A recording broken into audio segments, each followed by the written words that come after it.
Suginthan report நேயர்களுக்கு வணக்கம். மற்றும் ஒரு காணொலியூடாக உங்களை சந்திப்பதில் மகிழ்ச்சி.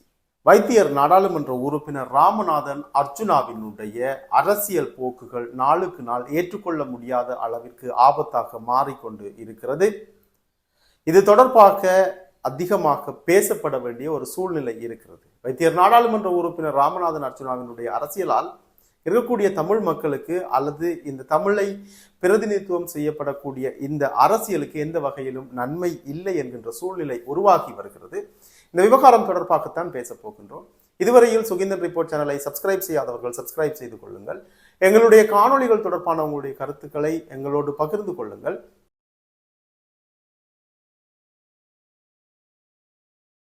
அண்மையில் நீங்கள் அவதானித்திருப்பீர்கள், சமூக வலைத்தளம் வாயிலாக வைத்தியர் ராமநாதன் அர்ச்சுனா புலம்பெயர்ந்து வாழக்கூடிய எங்களுடைய உறவுகள் ஒரு சிலரிடம் தன்னுடைய தேவைகளை முன்னிறுத்தி பணம் கோரிக்கை விடுவது போன்ற ஒரு காணொளி அல்லது அது ஸ்கிரீன் ரெக்கார்ட் செய்யப்பட்ட ஒரு காணொளி தொகுப்பு அல்லது ஒரு ஆடியோ தொகுப்பை நீங்கள் கேட்டிருக்கக்கூடும். கேட்காதவர்களுக்காக அந்த ஆடியோ தொகுப்பை இப்பொழுது இணைக்கின்றேன், நீங்கள் கேட்கக்கூடியதாக இருக்கும். எங்களுக்கு காசு வைக்க வேண்டிய தேவை இல்லை, அப்படிப்பட்ட ஒரு சந்தர்ப்பம் வைத்தியருக்கும் வராது, எங்களுக்கும் வராது.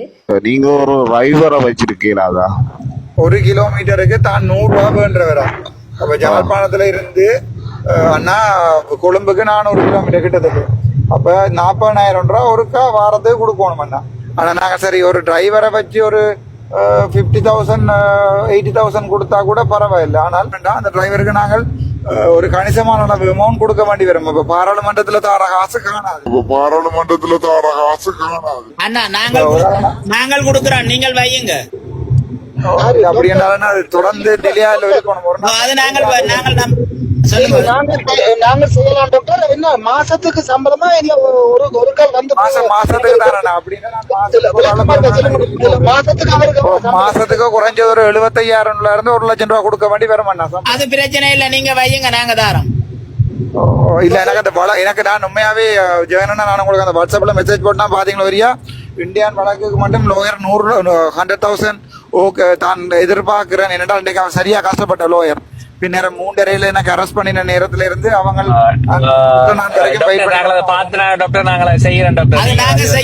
அதை பற்றி யோசிக்கவே வேண்டாம். அதை பற்றி ஒன்று கதைக்காதீங்க. அதை பற்றி யோசிக்கவே வேண்டாம். மெசேஜ் கிடைச்ச டாக்டர் நான் கட்டாயம் செய்யறேன். இதுல கதைக்க நான் பாக்கல, பாத்திருந்தா ஓகே. நான் பாக்க நீங்கள் கேட்ட இந்த ஆடியோ துணுக்கு டிக்டாக் வலைத்தளம் என்று நினைக்கின்றேன். அங்கு ஒரு குழு உரையாடலின் போது பதிவு செய்யப்பட்ட ஒரு ஆடியோ துணுக்காக இருக்கிறது. உங்களுக்கு தெரியும், வன்னி மைந்தன் என்று நினைக்கின்றேன், தேர்தல் காலங்களில் வைத்தியர் ராமநாதன் அர்ச்சுனாவிற்கு ஆதரவானவர்களை உள்ளீர்த்து டிக்டாக் தளத்தில் ஒரு குழு உரையாடல் ஒவ்வொரு நாளும் செய்யப்படும். அதில் பல்வேறுபட்ட விடயங்கள் பேசப்படும். அது சாதகமாகவும் அல்லது சரியானதாகவும் விமர்சனத்திற்கு உட்பட்டவையாகவும் சமூக வலைதளங்களில் நாளொன்றுக்கு வந்து கொண்டிருந்ததை நீங்கள் அவதானித்திருப்பீர்கள். வன்னிமைந்தனுடனான இந்த முருகல் நிலையை தொடர்ந்து இப்பொழுது வைத்தியர் ராமநாதன் அர்ச்சுனா தொடர்பான விவகாரங்கள் வேறு வேறு தளங்களில் பேசப்பட்டு கொண்டிருக்கின்றன. அதனுடைய ஒரு துணுக்காகத்தான் இது இருக்கும் என நினைக்கின்றேன். புலம்பெயர்ந்த உறவுகள் ஒரு சிலரிடம் தன்னுடைய தேவைகளை முன்னிறுத்தி கேட்கின்றார். அதில் புலம்பெயர்ந்த சகோதரர் அவர்களை பிழை சொல்வதற்கு இல்லை என்றால் அவர்கள் கொடுத்து பழகியவர்கள். இந்த மண்ணில் இருக்கக்கூடிய சமூக சேவையாளர்களுக்கும் இந்த மண்ணில் இருக்கக்கூடிய வறுமை கோட்டிற்கு உட்பட்டவர்களுக்கும் இந்த மண்ணில் இருக்கக்கூடிய முன்னாள் போராளிகளுக்கும் அல்லது வைத்தியர் ராமநாதன் அர்ச்சுனா போல அரசியல் செய்வதற்காக நான் புறப்பட்டு வருகிறேன், புரட்சி செய்ய போகிறேன் என்று சொல்பவர்களுக்கும் தங்களினுடைய உழைப்பில் ஒரு பகுதியை கொடுப்பது என்பது அவர்களினுடைய இந்த மண்ணினுடைய கலாச்சாரம். அதை அவர்கள் தொடர்ச்சியாக பின்பற்றி வருகிறார்கள். அவர்களை பிழை சொல்வதற்கு ஒன்றும் இல்லை. ஏன் உங்களுக்கு ஒரு சாரதியை அமர்த்தி கொள்ள முடியாது என்பது போல ஒரு சகோதரர் கேட்கிறார். அதற்கு வைத்தியர் ராமநாதன் அர்ச்சுனா இப்படி பதில் சொல்கின்றார். 1 கிலோமீட்டருக்கு 100 ரூபாய் கேட்கிறார்கள். அப்படி என்றால் ஒவ்வொரு நாளும் நான் கொழும்பிற்கு சென்று வருகின்ற பொழுது இப்படிப்பட்ட செலவுகள் இருக்கிறது என்று. அந்த 1 கிலோமீட்டருக்கு 100 ரூபாய் என்பது ஒரு வாகனத்தை வாடகைக்கு அமர்த்தினால் கொழும்பிற்கு சென்று வருவதற்கு எத்தனை கிலோமீட்டரோ அதனை தொகுத்து 1 கிலோமீட்டருக்கு 100 ரூபாய் இப்பொழுது அப்படித்தான் போகிறது என்று நினைக்கிறேன். 100 ரூபாய், 135 ரூபாய் அப்படி போகிறது ஒரு வாகனங்களினுடைய தரத்தை பொறுத்து. அதை பற்றி தான் ராமநாதன் அர்ச்சுனா பேசுகிறார். அது வல்ல விஷயம். அதற்கு பிறகு சொல்கின்றார், ஒரு சாரதியை நான் பணிக்கு அமர்த்துவதாக இருந்தால் ஒரு 75,000 ரூபாயிலிருந்து 1 லட்சம் ரூபாய் வரையில் அவருக்கு செலுத்த வேண்டி இருக்கும். இப்படிப்பட்ட செலவுகள் இருக்கிறது. அதற்கு பிறகு அப்படியே சொல்கிறார், நாடாளுமன்றத்தினால் வழங்கப்படக்கூடிய கொடுப்பனவுகள் போதாது என்பது போல அவர் சொல்கிறார். அதை பற்றித்தான் பேச போகிறோம். நான் எடுத்து வைத்திருக்கிறேன். ஒரு நாடாளுமன்ற உறுப்பினருக்கு வழங்கப்படக்கூடிய கொடுப்பனவுகள் தொடர்பாக ஏற்கனவே வெளியிடப்பட்டிருக்கிறது. அது ஒரு உத்தியோகபூர்வமான சட்டபூர்வமான ஒரு லிஸ்ட் ஒன்று வெளியிடப்பட்டிருக்கிறது. அப்படி பார்த்தால் ஒரு நாடாளுமன்ற உறுப்பினரினுடைய ரிசர்ச் ஆபீசருக்கு பேசிக் சேலரி 31,490 ரூபாய் வழங்கப்படுகிறது. அதை விட கோஸ்ட் லிவிங் அலவன்ஸ் 17,800 ரூபாய் வழங்கப்படுகிறது. அதர் அலவன்ஸ் என்கின்ற அடிப்படையில் ஒரு 5,000 ரூபாய் வழங்கப்படுகிறது. செக்ரட்டரிக்கு ஒரு 28,600 ரூபாய் கோஸ்ட் லிவிங் அலவன்ஸ், 17,800 ரூபாய் அதர் அலவன்ஸ் என்று ஒரு 5,000 ரூபாய் வழங்கப்படுகிறது. டைபிஸ்டுக்கு 28,040 ரூபாய், 17,800 ரூபாய், இன்னும் ஒரு 5,000 ரூபாய். டிரைவருக்கு இப்போ வைத்தியர் ராமநாதன் அர்ச்சுனாவினால் சொல்லப்பட்டிருக்கக்கூடிய டிரைவருக்கு 26,870 ரூபாய் பேசிக் சேலரியாக வழங்கப்படுகிறது. இதை தவிர 17,800 ரூபாய் கோஸ்ட் லிவிங் அலவன்ஸாக வழங்கப்படுகிறது. அதர் அலவன்ஸ் என்கின்ற அடிப்படையில் ஒரு 5,000 ரூபாய் வழங்கப்படுகிறது. இதில் ஒரு 27 என்று பார்த்தாலும் 37, இங்கால ஒரு 7, 44, இங்கால ஒரு 5, 49, ஒரு 50,000 ரூபாய் சாரதிக்கு, பாராளுமன்ற உறுப்பினர்களினுடைய சாரதிகளுக்கு வழங்கப்படுகிறது. இப்படி எல்லா நாடாளுமன்ற உறுப்பினர்களுக்கும் வழங்கப்படுகிறது. ஏன் வைத்தியர் ராமநாதன் அர்ச்சுனா இப்படி ஒரு 50,000 ரூபாய் கொடுப்பனவு முறையாக வழங்கப்படுகின்ற பொழுது கூட நாடாளுமன்ற உறுப்பினர்களுக்கு அல்லது நாடாளுமன்றத்தால் வழங்கப்படுகின்ற சலுகைகள் போதாது என்பதை காரணம் காட்டி ஏறக்குறைய ஒரு 75,000 தொடக்கம் ஒரு 1 லட்சம் ரூபாய்க்கான கணக்கை காட்டி அதை என்னிடம் இல்லை என்பது போன்ற ஒரு பச்சாத்தாபத்தை உருவாக்க வேண்டும்.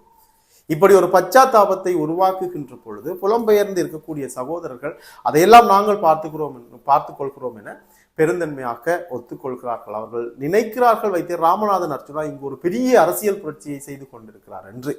இங்கு அவர் செய்து கொண்டிருக்கக்கூடிய அரசியல் புரட்சி தொடர்பாக அடுத்தடுத்து நாங்கள் பேச போகிறோம். தொடர்ச்சியாக இன்னும் ஒரு விவகாரம் வைத்தியர் ராமநாதன் அர்ச்சுனாவினால் அந்த காணொளி, அந்த ஆடியோ தொகுப்பில் பேசப்பட்டிருக்கிறது.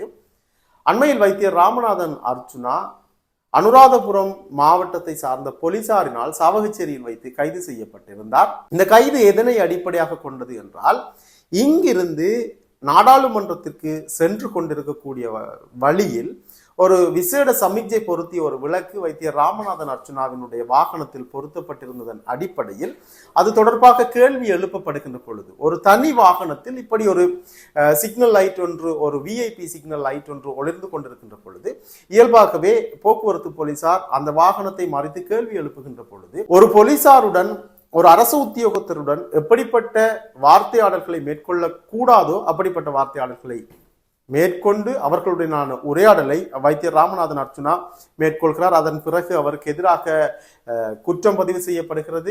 நாடாளுமன்றத்திற்கு சென்று அவருக்கு அந்த போலீஸ் நிலையத்திற்கு வருமாறான அழைப்பானை விடுக்கப்படுகிறது. அவர் அங்கு செல்கிறார். அங்கு அவருடைய பெயர் மாற்றி பதிவு செய்யப்பட்டிருக்கிறது. அதனை அவர் சிலாகித்து எனக்கு எதிராக பதிவு செய்யப்படவில்லை என்பது போன்ற கருத்துக்களை முன்வைக்கிறார். அதனை சமூக வலைத்தளங்களில் ஒரு தரப்பினர் கொண்டாடுகிறார்கள். வைத்தியர் ராமநாதன் அர்ச்சுனா தன்னுடைய நாடாளுமன்ற அமர்வுகளை முடித்துக் கொண்டு யாழ்ப்பாணம் வருகின்றார். யாழ்ப்பாணத்தில் வேறு பணிகளில் ஈடுபட்டுக் கொண்டிருக்கின்ற பொழுது அதே இடத்தை சேர்ந்த போலீசார் அனுப்பப்பட்டு யாழ்ப்பாணத்தில் சாவகச்சேரியில் வைத்து வைத்தியர் நாடாளுமன்ற உறுப்பினர் ராமநாதன் அர்ச்சுனாவை கைது செய்கிறார்கள். இந்த கைது என்பது பரபரப்பான ஒரு நியூஸாக பேசப்பட்டது. ஒரு நாடாளுமன்ற உறுப்பினர் கைது செய்யப்பட்டால் அப்படி ஒரு பரபரப்பான செய்தியாகத்தான் அது மாறும். அப்படித்தான் மாற்றப்பட்டிருந்தது. ஆனால் இந்த செய்திக்கான காரணம் என்பது ஒரு போக்குவரத்து போலீசாருக்கு அவருடைய கடமைக்கு இடையூறு விளைவித்தமை அல்லது அவருடனான அந்த உரையாடல்களில் தகாத சொற்பிரயோகங்களை மேற்கொண்டமை அடிப்படையாக கொண்டதுதான். இது ஒரு சிறிய குற்றம். இந்த சிறிய குற்றத்திற்கு ஒரு சிறிய தண்டப்பணத்தோடு அல்லது ஒரு எச்சரிக்கையோடு அவருக்கான பிணை வழங்கப்படும் என்பது அவர் கைது செய்யப்படும் போதே எல்லோருக்கும் தெரியும். இவர் கைது செய்யப்படுகின்றார். அங்கு அனுராதபுரம் போலீஸ் நிலையத்திற்கு அவர் கொண்டு செல்லப்படுகின்றார். அங்கு ஒரு சட்டத்தரணியை அமர்த்துகிறார்கள். அங்கு இவருக்கான பிணை வழங்கப்படுகிறது. இந்த விவகாரம் குறித்து இந்த ஆடியோவில் பேசுகின்ற வைத்தியர் ராமநாதன் அர்ச்சுனா, அவர் எனக்காக 3 மணியிலிருந்து மிகவும் கஷ்டப்பட்டவர். அவருக்கான ஃபீஸாக, லோயர் ஃபீஸாக 1 லட்சம் ரூபாய் கொடுக்க வேண்டும். போக்குவரத்து போலீசாரினால் கைது செய்யப்பட்ட வைத்தியர் ராமநாதன் அர்ச்சுனாவினுடைய இந்த பிணைக்கு ஏன் 1 லட்சம் ரூபாய் கொடுக்க வேண்டும்? அப்படி என்ன உங்களுக்கு தேவை இருக்கிறது?